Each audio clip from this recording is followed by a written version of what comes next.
Hello जी, अस्सलाम वालेकुम। क्या हाल है गाइस? उम्मीद है आप सब ठीक होंगे। अल्हम्दुलिल्लाह से जी मैं भी बिल्कुल ठीक हूँ। वेलकम है आपका न्यू व्लॉग में। जिन लोगों ने अभी तक मेरे चैनल को सब्सक्राइब नहीं किया, काइंडली सबसे पहले जाकर सब्सक्राइब कर दें, लाइक कर दें एंड शेयर कर दें। तो जी हमारी प्यारी सी सुबह का आगाज़ हो चुका था और शाम के अख्ताम पे हैं हम।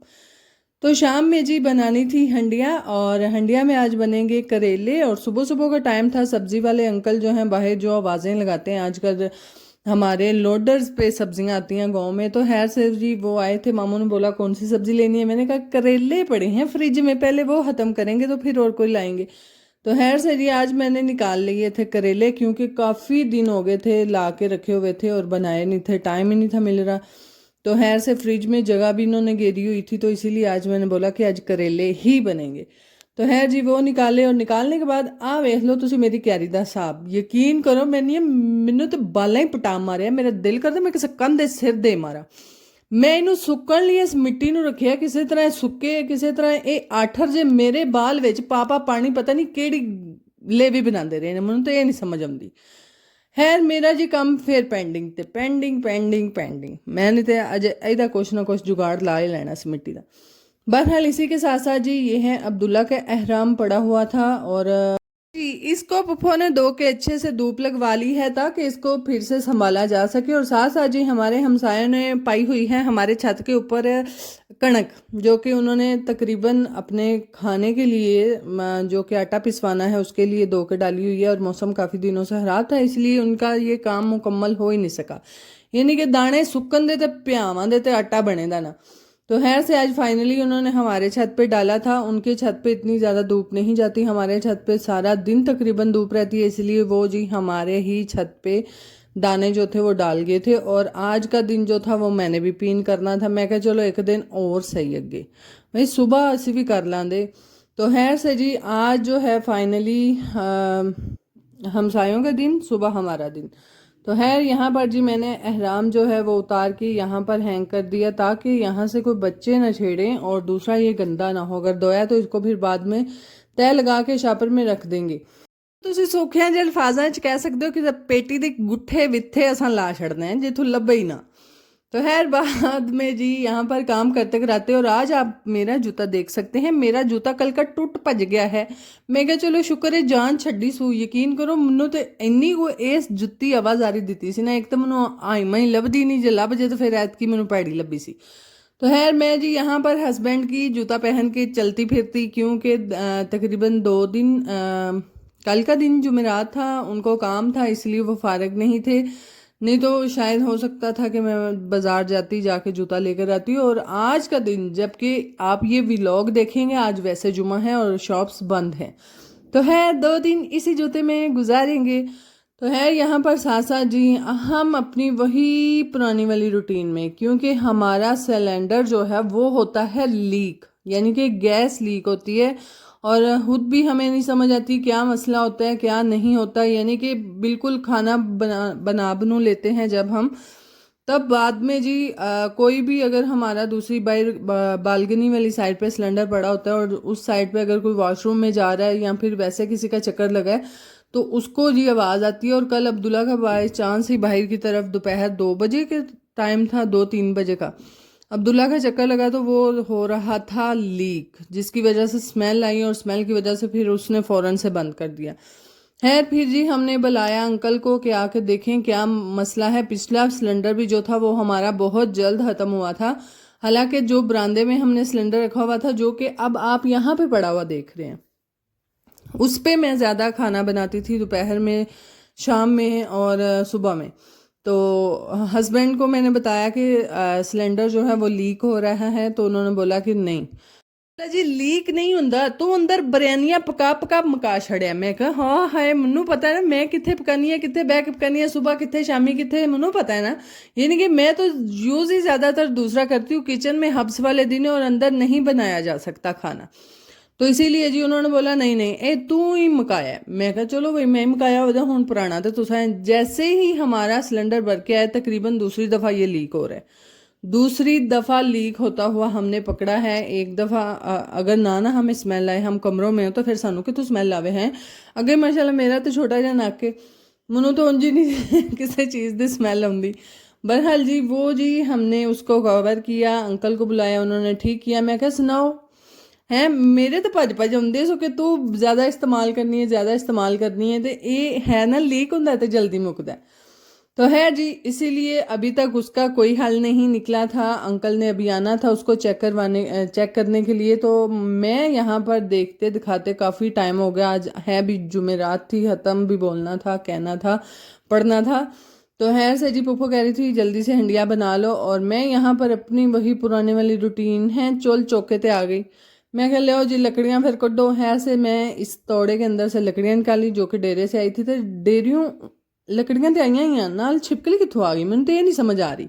ये नहीं कि मुझे तो ऐसे लग रहा था कोई छिपकली इसके अंदर काफ़ी देर से है या फिर तोड़े के पीछे है, तो आज फाइनली वो निकली। तो मैंने तो यकीन करो एक सप एक छिपकली, आए हाय हाय, दूरी वेख के इंज एलर्जी जी हो जाती, हाय हाय एक तुम्हें वेख ले।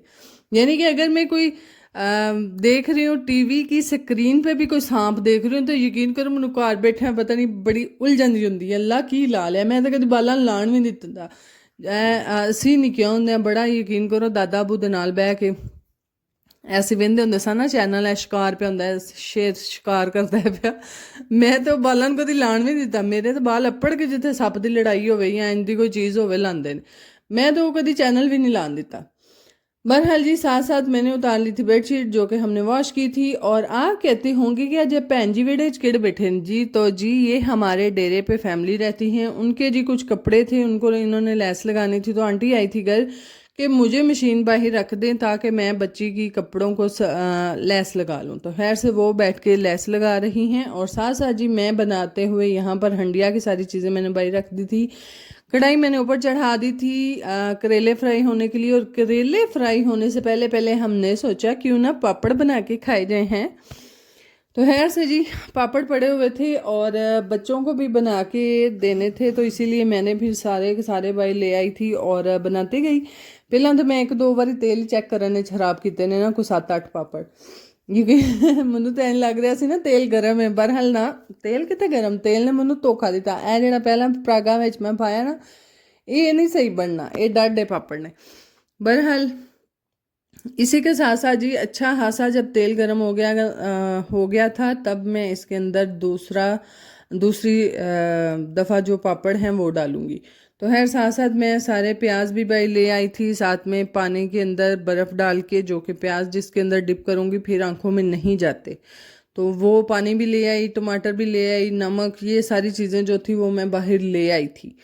और खैर साथ साथ जी बहुत मुश्किल लग रहा था इस तरह से बैठ के काम करना, क्योंकि अब आदत सी हो गई है शेल्फ के ऊपर या टेबल के ऊपर कोई भी चीज़ रख के काटना। तो मैं आख्या ना दिला ये सुकून नहीं आ रहा, यानी कि काम करने का मज़ा नहीं आ रहा, उठो दिला उठ के मेज़ ले आया। तो खैर से जी मैं टेबल लेके आई, टेबल के ऊपर रख के फिर सारे मैंने काम किए।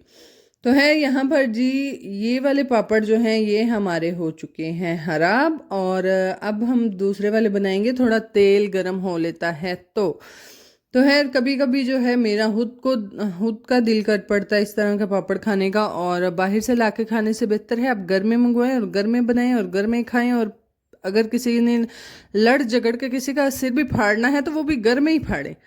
यानी कि हम बचपन में जब ये वाले पापड़ मिलते थे, यकीन करो उदों तो 10 का पूरा पैकेट लभदा सी जिहदे पूरे 12 पापड़ हुंदे सन लम्मे लम्मे।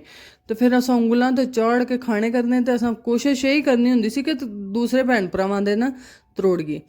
तो खैर फिर यकीन करो उस चक्करां च असीं लड़दे भी सां, एक दूजे दे वाल भी पुੱਟ लैंदे सां, एक दूजे कोल खो के भी खांदे हुंदे सां। फिर चस्के लाने उतों, यानी उत्ते चाट मसाला भी पाना, उत्ते नींबू भी पाना ते खाने हैं। उदों बने बनाए लभ जांदे सन 10 दे इन्ने पापड़। हुण कित्थे, हुण तो एडी को पैकेट ही ना 10 दे घर छड़िए। तो इसी से बेहतर है कि आप घर में लाएं, बच्चों को बना के दें। मैं नहीं यकीन करो वो वाले पापड़ लैन जाओ ना तो उन्हों का टेस्ट ही नहीं हो रह गया। पता नहीं टेस्ट, सारी दुनिया टेस्ट लेस हो गई। टेस्ट वो पुराने ज़माने दे हो रहे, कितने ना कल छड़े न टेस्ट। तो जी हम बनाएंगे घर में और खुद ही खाएंगे। तो खैर से मैंने अपने लिए भी बनाए, साथ में बच्चों के लिए भी बना दिए थे, क्योंकि साढ़े घर दा पंड एक ही है अली। ਯਕੀਨ ਕਰੋ ਮੈਨੀਆਂ ਦੂਜੀਆਂ ਸਾਰੀਆਂ ਚੀਜ਼ਾਂ ਲੱਭ ਜਾਣਾ ਤੇ ਫਿਰ ਵੀ ਆਂਦਾ ਨਹੀਂ ਮਾਮਾ ਉਹਨੂੰ ਤੁਸੀਂ ਜ਼ਿਆਦਾ ਦਿੱਤੀ ਹੈ, ਯਾਨੀ ਕਿ ਦੁਕਾਨ ਤੋਂ ਆਂਡਾ ਵੀ ਲੈ ਆਵੇ ਨਾ ਤੇ ਆਂਡਿਆਂ ਦੇ ਵੀ ਸਾਈਜ਼ ਵਿੰਦਾ ਹੈ ਕਿ ਕਿਹੜਾ ਵੱਡਾ ਹੈ, ਮੈਂ ਉਹ ਲੈਣਾ ਹੈ, ਇਹ ਆਂਡਾ ਚੋਖਾ ਹੈ। ਤੇ ਫਿਰ ਦੂਜੇ ਪੇ ਆਂਦੇ ਮਾਮਾ ਉਸਕਾ ਜ਼ਿਆਦਾ ਹੈ। ਮੈਂ ਕਿਹਾ ਹਾਏ ਹਾਏ ਵੇ ਪੁੱਤਰਾ ਕਿੰਨਾ ਕੋਈ ਜ਼ਿਆਦਾ ਹੋ ਜਾਂਦਾ, ਇੱਕ ਚੁੰਡੀ ਆਂਡਾ ਵੱਧ ਜ਼ਿਆਦਾ ਉਹਦੇ ਨਾਲ ਨਹੀਂ ਜਾਂਦਾ। ਇੱਕ ਤੇ ਬਾਲਾਂ ਦਾ ਯਕੀਨ ਕਰੋ ਹਿਸਾਬ ਕਿਤਾਬ ਮੇਜਰਮੈਂਟ ਪਤਾ नहीं केड़े लेवल दे आजकल हो गए। बहरहाल अंडे से जो है वो हटते हैं और पापड़ों पे आते हैं, और पापड़ यहाँ पर फ्राई करते करते मैंने काफ़ी लेट कर ली हंडिया। ਮੈਨੂੰ ਝਿੜਕਾਂ ਵੀ ਪਈਆਂ। ਫਿਰ ਪੁੱਫਾ ਹੁੰਦੇ ਨਾ ਜੁਮੇਰਾਤ ਸੀ, ਤੈਨੂੰ ਨਹੀਂ ਪਤਾ ਜੁਮੇਰਾਤ ਸੀ ਖਤਮ ਆਹਨਾ ਤੂੰ ਬੜੇ ਮਜ਼ੇ ਨਾਲ ਪਾਪੜ ਲੈ ਕੇ ਬਹਿ ਗਈ ਹੈ। ਮੈਂ ਕਿਹਾ ਚਲੋ ਕੋਈ ਗੱਲ ਨਹੀਂ, ਤੁਹਾਨੂੰ ਮਗਰਬ ਦੀ ਅਜ਼ਾਨ ਤੋਂ ਪਹਿਲਾਂ ਪਹਿਲਾਂ ਚੀਜ਼ਾਂ ਲੱਭ ਜਾਂਦੀਆਂ। तो है जी फ़ौरन से फिर पापड़ हमने छोड़े, और छोड़ने के बाद फिर हम अपनी जो हमारी हमने हंडिया बनानी थी उसकी जानब, यानी कि घर जदों तुम झिड़कां पै जांदियां ने ना, फिर तुसीं बड़ा अपड़ के सोचदे हो हाय हाय मैं काम क्यों कीता, ऐ ना ही अज करदी हैं। फिर वो बंदे नूं रिगरैट किधरे ना किधरे रह ही जाता है। तो है इसीलिए जी मैंने भी जो है पापड़ छोड़े, और मैं क्या आ जाओ बई हुण करेले पका लिए, आ जाओ ਤੁਸੀਂ ਉੱਤੇ ਆਓ। ਉੱਤੇ ਉਹ ਤੁਹਾਨੂੰ ਨਿਚੋੜਾਂ ਚੰਗੀ ਤਰ੍ਹਾਂ। ਤਾਂ ਹੈ ਸੇ ਜੀ ਨਿਚੋੜਤੇ ਇਹ ਕਿੱਥੇ ਲਿਖਿਆ ਹੈ ਖਾਂਦਿਆਂ ਸ਼ੈ ਨਾ ਰੋੜੋ ਤੇ ਨਿਚੋੜਦਿਆਂ ਵੀ ਨਾ ਰੋੜੋ। ਮੇਰੇ ਕੋਲ ਤਾਂ ਧੱਕੇ ਨਾਲ ही थले रोड़ गए। बहरहाल यहाँ पर अच्छे से मैंने जो है करेले निचोड़ के डालने हैं अब कढ़ाई में। तो यकीन करो कदी कदी मैनू इंज लगता है ना मैं बड़ी जिवें नसेह बंदा हुंदा है। वेख्या जी मेरे करेले पाने, वेख्या ਜਦੋਂ ਹੱਥ 'ਤੇ ਛਿੱਟਾਂ ਪਈਆਂ ਨਾ ਫਿਰ ਸੜ ਗਏ ਨਾ, ਫਿਰ ਲੱਗੇ ਦੀ ਲੋ ਮੈਨੂੰ ਵੀ, ਉਹਨਾਂ ਚਿਰ ਮੈਨੂੰ ਵੀ ਨਹੀਂ ਸਕੂਨ ਆਉਂਦਾ। बहरहाल जी करेले जो हैं वो निचोड़ के हम डालेंगे अब कढ़ाई में तेल में, ताकि अच्छे से फ्राई हो जाएं। और मैंने एक बहुत ही इस चीज़ को आजमाया कि अगर आप ताज़े करेले ला के उनको काट के नमक लगा के धूप में रख के आप उनको यूज़ कर रही हैं ना, यानी कि उनको अच्छे से वॉश करके निचोड़ रही हैं, तो वो इतने अच्छे से नहीं उनमें से पानी निकलेगा जब तक कि दूसरी साइड पे हम करेले ला के उनको काट के वॉश करके फ्रीज़ कर देते हैं। और फ्रीज़ किए हुए करेले निकाले, पानी में थोड़ी देर रखें और उसको फिर निचोड़ें, वो अच्छे से उनके अंदर से पानी निकल जाता है। और ये वाले जो करेले थे जो कि मैं जिनके अंदर से पानी निकाल रही हूँ, ये वही करेले हैं जो कि मैंने फ्रीज़र में रखे हुए थे। जी मैं यहाँ पर चली गई थी फजर की बात सुनने, क्योंकि फजर ने बाहर कान वाले अंकल को देखा है और बार बार कह रही थी कि मामा मैंने पैसे लेने हैं। तो खैर से जी उसने मेरे मोबाइल के कवर के पीछे पैसे देखे हैं, तो मैं माँ सदके पौड़ूंगा ले के तू आई है मामा मैनू पैसे दो। तो खैर से जी वो लेने चली गई है कौन। और साथ साथ मैं बात ये कर रही थी कि जो फ्रीज़ किए हुए करेले उनको अगर हम निचोड़ेंगे जितना भी, उतना ज़ोर नहीं लेते जितने के ताज़ा करेले लेते हैं, तो इसीलिए उनके अंदर पानी भी अच्छे से जो है वो निकल जाता है। और अगर आप करेले बना रही हैं तो आप कोशिश करें एक दिन पहले ले आएँ और उनको काट के वॉश करके आप उनको फ्रीज़ कर दें, और फिर अगले दिन नेक्स्ट डे आप उनको पका लें ताकि इजीली पानी निकल जाए। और पानी मैनू तो इंज लगता ना जिन्ना चਿਰ ਵਿੱਚੋਂ सही तरीके नाल चंगी तरह पानी ना कढो ये उन्ना चਿਰ उन्हां दी कड़वाहट भी नहीं जाती। तो जी हमारे घर में तकरीबन सारे करेले खा लेते हैं सिवाय मेरे बालों तो। मेरे बाल करेले नहीं खाते थे। अली तो पकदे ही वेख के आख्या सी मामा मैंने आपको उस दिन भी बोला था ना करेले पकाने हैं ना भिंडियाँ पकानी हैं, आप फिर से करेले बना रही हैं, मैं शाम को नहीं खाने। मैं कहा लै भाई भंड तो हुण ही शुरू है, हाले पूरी हांडी पक्की भी नहीं। तो मेरे पुत्र ने पहले ही मुझे तड़ी ला छड़ी कि मैं रात को रोटी नहीं खानी, तो अगू हो रही बनना है। बहरहाल बनाना तो हमारा फ़र्ज़ है, और इसीलिए यहाँ पर मैं करेले बनाऊँगी और साथ में पापड़ इंजॉय करूँगी। तो पापड़ा तो मैंने याद आया जी भैन भरावां की लड़ाई होंदी है ना, यकीन करो ये भी बड़ी मज़े की कदी कदी लगती है। जदों इकट्ठे रहने ना उदों नहीं पता नहीं क्यों इन्ना प्यार नहीं आपस में हुंदा। बहरहाल वही हिसाब है ना, या टुर गया या मर गया कदर फेर हुंदी है। तो हुण सारे वक्खो वक्ख अपने अपने घरां च, तो यकीन करो हुण वो बचपन दियां बड़ियां डाढियां यादां कदी कदी याद आउंदियां ने मैनू। हाले तक मैनू बड़ा डाढा याद है मेरे तो जिहड़ी वड्डी मेरी भैन हुंदी सी जो कि इस टाइम यूके में रहती हैं फरदौस। हाय की याद आ गया ਉਹ ਨਿੱਕਿਆਂ ਹੁੰਦਿਆਂ ਜੀ ਅਸੀਂ ਦੋਵੇਂ ਭੈਣਾਂ ਚੁੱਲ੍ਹ ਦੇ ਵਿੱਚ ਆਲੂ ਭੁੰਨ ਰਹੀਆਂ ਸਾਂ, ਜਿਹੜਾ ਕਿ ਅੱਗ ਦੇ ਵਿੱਚ ਰੱਖ ਕੇ ਭੁੰਨੇ ਜਾਂਦੇ ਸਨ। ਤੇ ਅਸਾਂ ਦੋਵਾਂ ਭੈਣਾਂ ਇੱਕ ਇੱਕ ਆਲੂ ਰੱਖ ਲਿਆ, ਉਹ ਚਿਮਟਾ ਫੜੇ ਤੇ ਮੇਰੇ ਆਲੂ ਤੋਂ ਅੱਗ ਲਾ ਲਏ, ਮੈਂ ਫੜਾਂ ਤਾਂ ਉਹਦੇ ਆਲੂ ਤੋਂ ਅੱਗ ਲਾ ਲਾ। ਉਹਨੇ ਫੜਿਆ ਤਤਾ ਤਤਾ ਚਿਮਟਾ, ਉਹਨੇ ਮੇਰੀ ਆਹ ਗੱਲ ਦੇ ਉੱਤੇ ਲਾਇਆ ਜਿਹੜਾ ਕਿ ਹਾਲੇ ਤੱਕ ਮੇਰੇ ਗੱਲ ਤੇ ਨਿਸ਼ਾਨ ਹੈ।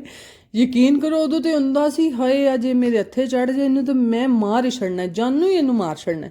ਤੇ ਯਕੀਨ ਕਰੋ ਹੁਣ ਉਹ ਟਾਈਮ ਹੁੰਦੇ ਨੇ ਤੇ ਬੰਦਾ ਇਸ ਚੀਜ਼ ਨੂੰ ਵੀ ਤਰਸਦਾ ਕਿ ਸਾਰੇ ਭੈਣ ਭਰਾ ਇਕੱਠੇ ਹੋਵੀਏ, ਇਕੱਠੇ ਬਵੀਏ, ਇਕੱਠੇ ਲੜੀਏ, ਇਕੱਠੇ ਖਾਈਏ ਹੈ। ਤੇ ਇਹ ਚੀਜ਼ ਬੰਦਾ ਬੜੀ ਮਿਸ ਕਰਦਾ ਹੈ। ਮੈਂ ਕਹਿੰਦੀ ਹਾਂ ਜਿਹੜੇ ਭੈਣ ਭਰਾ ਹੈ ਵਾ ਲੜਾਈਆਂ ਝਗੜੇ हर जगह होंगे ने, कोई ऐसी जगह नहीं जिथे लड़ाई झगड़ा ना हो। बहरहाल जी अपनों के साथ टाइम स्पेंड करें। और वो साड़ी भैन है भी इंदी ना सुन के भावें मैनू बाद झिड़काइंदे फ़ोन करके वेगरी है थोड़ी जब भी वो पाकिस्तान में आती है। और एक तो टाइम नहीं होता और दूसरा मैं थोड़े दिन पहले भी उससे बात कर रही थी, नहीं भैन तू जदों आई ना तो फिर सन दसियां सारियां आके कट्ठियां रवांदियां।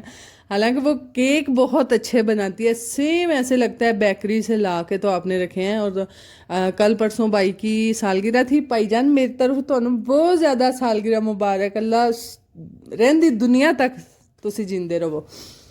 बहरहाल जी उसने केक बनाया, केक अपने बच्चों से उसने छुपाया हुआ था, फ्रिज में रखा हुआ था, क्योंकि बच्चे होते हैं वो सब कुछ जो है वो आपका सरप्राइज़ भी जो है वो भी आपका ख़राब कर देते हैं। तो है उसके बच्चों को भी आदत है कि पापा घर पे आते ही पापा को सारी डिटेल बतानी होती है, आज ये हुआ ये हुआ ये हुआ। तो उन्हें केक बेक किया, केक नू सारा बई जिन्हों कह लो क्रीम श्रीम ला के सजा लिया, डकोर कर लिया।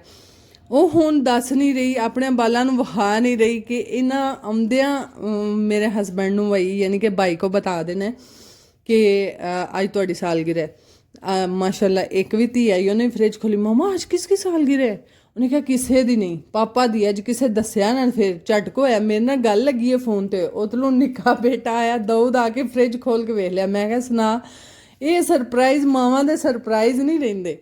तो है इसी तरह से जी मैं तो अभी भी कहती हूँ भैन जिदों तू आई ना, ਜਦੋਂ ਤੂੰ ਆਈ ਤੇ ਕੇਕ ਦੀਆਂ ਚੀਜ਼ਾਂ ਲੈ ਕੇ ਆਈ ਜ਼ਰੂਰ, ਸਿੱਧੀ ਜਿਹੀ ਗੱਲ ਹੈ। ਇੱਥੇ ਆ ਕੇ ਸਾਨੂੰ ਬਣਾ ਖਵਾਣੀ, ਉੱਥੇ ਵਹਾ ਸਾਨੂੰ ਤਰਸਾਨੀ ਹੈ ਕਿ ਮੈਂ ਬਣਾ ਲੈਂਦੀ ਹਾਂ, ਮੈਂ ਬੜਾ ਵਧੀਆ ਹੁੰਦਾ। ਤੇ ਮੈਂ ਫਿਰ ਉਹਦੇ ਕੋਲ ਪ੍ਰੋਪਰ ਪੁੱਛਿਆ ਵੀ ਹੈ, ਨਹੀਂ ਜਿਵੇਂ ਦਾ ਬੇਕਰੀ ਤੋਂ ਲੱਭਦਾ ਸਹੀ ਉਂਝੇ ਦਾ ਟੇਸਟ ਹੁੰਦਾ ਕਿ ਕੋਈ ਵੱਖਰਾ ਹੁੰਦਾ? ਉਹਨੇ ਕਿਹਾ ਨਹੀਂ ਉਂਝੇ ਦਾ ਮਜ਼ੇ ਦਾ ਹੁੰਦਾ। ਤੇ ਫਿਰ ਸਾਨੂੰ ਤਰਸਾਇਆ ਨਾ ਕਰ, ਜਾਂ ਤਾਂ ਇੱਥੇ ਆ ਕੇ ਵੱਧ ਦਿਨ ਛੁੱਟੀ ਲੈ ਕੇ ਆਇਆ ਕਰੋ, ਇੱਥੇ ਰਹਿ ਕੇ ਸਾਨੂੰ ਬਣਾ ਕੇ ਖਵਾਇਆ ਵੀ ਕਰੋ। ਅਸੀਂ ਭਾਈ ਕਿਵੇਂ ਯਕੀਨ ਕਰ ਲਈਏ? ਜਿੰਨਾ ਚਿਰ ਤੁਸੀਂ ਵਹਾਓ ਦੇ ਨਾਲ ਅਸੀਂ ਯਕੀਨ ਨਹੀਂ ਕਰਨਾ। ਆਪਣੀਆਂ ਅੱਖਾਂ ਵੇਖਾਂ ਯਕੀਨ ਕਰੋ, ਕਿਸੇ ਦੀ ਸੁਣੀ ਸੁਣਾਈ ਤੇ ਯਕੀਨ ना करो। बहरहाल जी जहाँ भी रहें खुश रहें, सबके भाई बहन अपने अपने घरों में खुश रहें और मेरे भी साथ ही। बहरहाल बातें बहुत लंबी होती जा रही हैं और इसी के साथ साथ मैं ਤੁਹਾਨੂੰ ਦੱਸਾਂ मैं ਕਿਹੜੀ ਗੱਲਾਂ ਲਾਈ ਆ। ਮੇਰੇ ਕੋਲ व्लॉग मुक ही नहीं रहा, वॉइस ओवर ही नहीं हो रहा, मैं तो तां इस पास गल्लां खिंचियां ने। बहरहाल जी इसी के साथ साथ यहाँ पर प्याज जो थे वो मैं ठंडे पानी के अंदर डिप करते जा रही हूँ, क्योंकि ये बहुत रुलाते हैं दुनिया की रुवाना है। मैंने ये दुनिया तो रुवांदी रुवांदी नाल सतांदी भी है, प्याज वध रुवांदे ने, हाय हाय। तो है ना चाहते आंसू प्याज़ों के साथ। तो यहाँ पर जी प्याज काट के उनको पानी में डिप करते हुए और साथ साथ मैं टमाटर जो थे वो काटने थे और सारी चीज़ें मैनेज करनी थी। और आज मैं आटा गुनने नाल भी लेट हो गई, यानी मेरा कोई काम ही नहीं मुक्या। आज मैं पापड़ा चावां च रही, जो यकीन करो झिड़कां भी ले लियां। बहरहाल जी इसी के साथ साथ मैं एक वाला परागा जो था वो करेले वाला वो मैंने फ्राई कर दिया था, और अब था दूसरा, यानी कि दूसरी दफ़ा इसको डालूंगी और वो फिर फ्राई करके तो निकाल लूँगी। और करेले हमारे हिसाब से ज़्यादा थे तो मैंने आधे रख लिए थे, ताकि किसी दिन दाल करेले अगर बनाऊँ तो उसमें डाल लूँ। और अगर इतने ज़्यादा बन जाए तो फिर यकीन करो साढ़ा सालन ना करेले तो खास तौर पर खज्जल होंगे। तो करेले गोश्त हों तो फिर वो नहीं होंगे, ना ना ना वो हो ही नहीं सकता, वो नहीं होंगे।